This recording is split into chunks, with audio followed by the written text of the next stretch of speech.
Saúde a igreja com a graça e a paz de nosso Senhor e Salvador Jesus Cristo. Amém? Amém. Vamos abrir nossa Bíblia hoje no Evangelho segundo Mateus, capítulo 5. E nós vamos ler daqui apenas um versículo, que é o versículo 25. Mateus 5, 25. Quantos irmãos abrem suas Bíblias? Queria lembrar que o culto de hoje é em ação de graças, porque hoje é o dia da Bíblia. E a gente, o coração muito se alegra, porque o Senhor nos permitiu, nos facultou a oportunidade de ter acesso à Bíblia Sagrada, que Lutero chamava de o livro. E ele chamava assim porque dizia o seguinte: a Bíblia não contém a palavra de Deus, ela é a palavra de Deus. E o livro, que é a palavra escrita, veio para falar da palavra encarnada. E hoje a gente tem acesso a esse manancial tremendo que é a palavra de Deus. Amém? Amém. Todos acharam? Amém.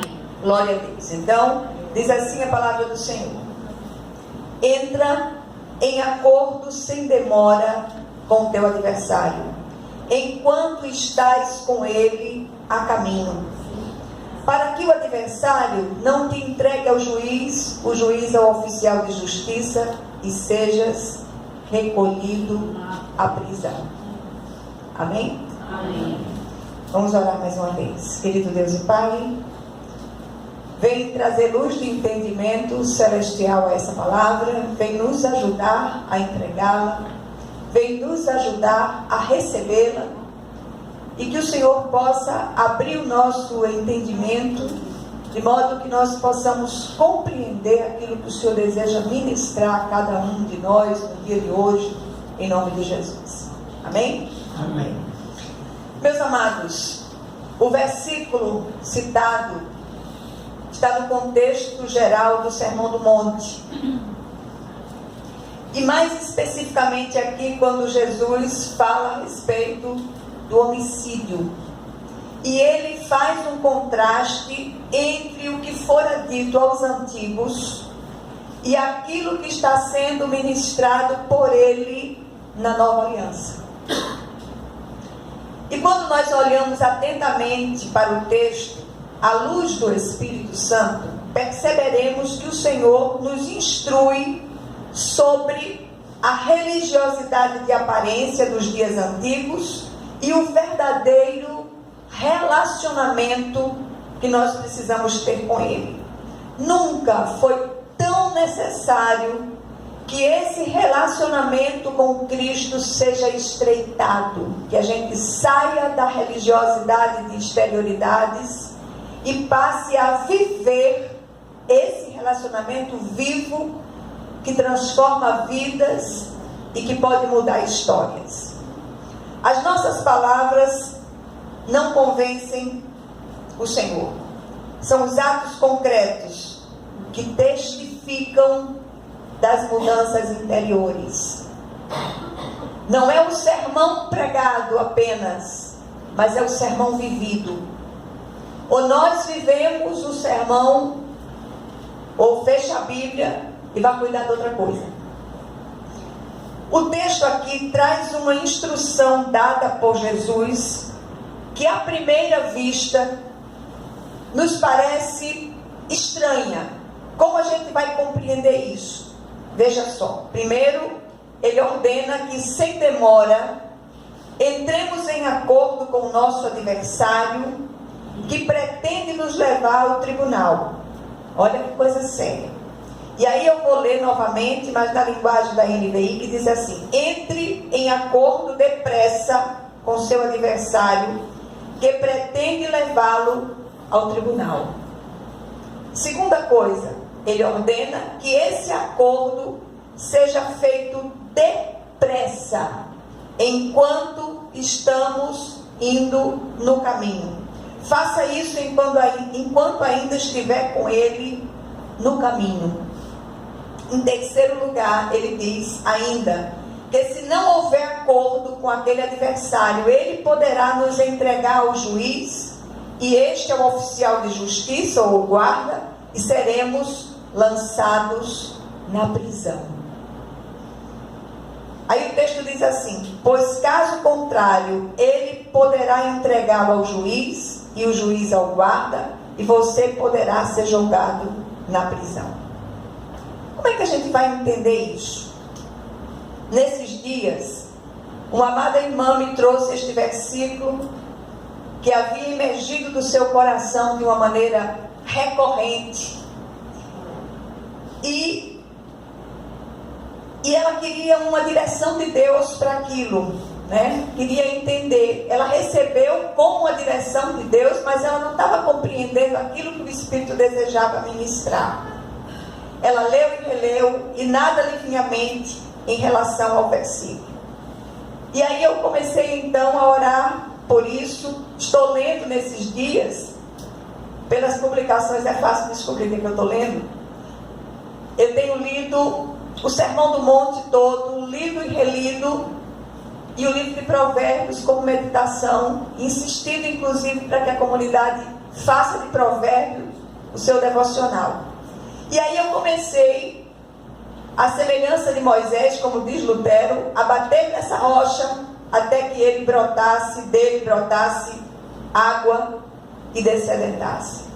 Lutero também diz uma coisa muito interessante. Ele diz que diante de um texto bíblico, tanto ele ficava ali batendo no texto bíblico, como Moisés batera na pedra até que da pedra brotasse água, como ele fazia, como Jacó fez com o anjo. Ele disse, se pendurava no versículo até que ele liberasse a bênção necessária.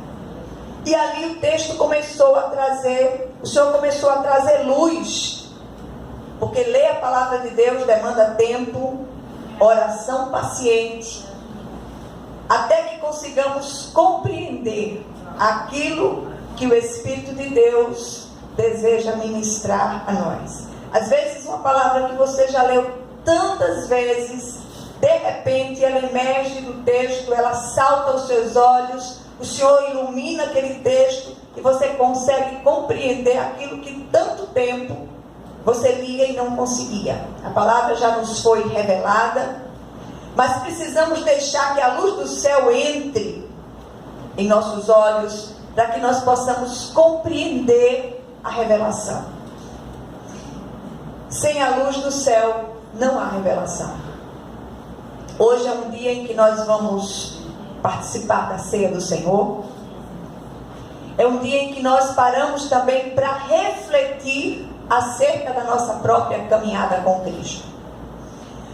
Nos versículos anteriores, Jesus vai além daquilo que fora dito aos antigos em suas instruções, e diz que não só quem mata, mas quem se ira sem motivo, quem profere insulto ao irmão, quem lhe chama de tolo, está sujeito ao inferno de fogo.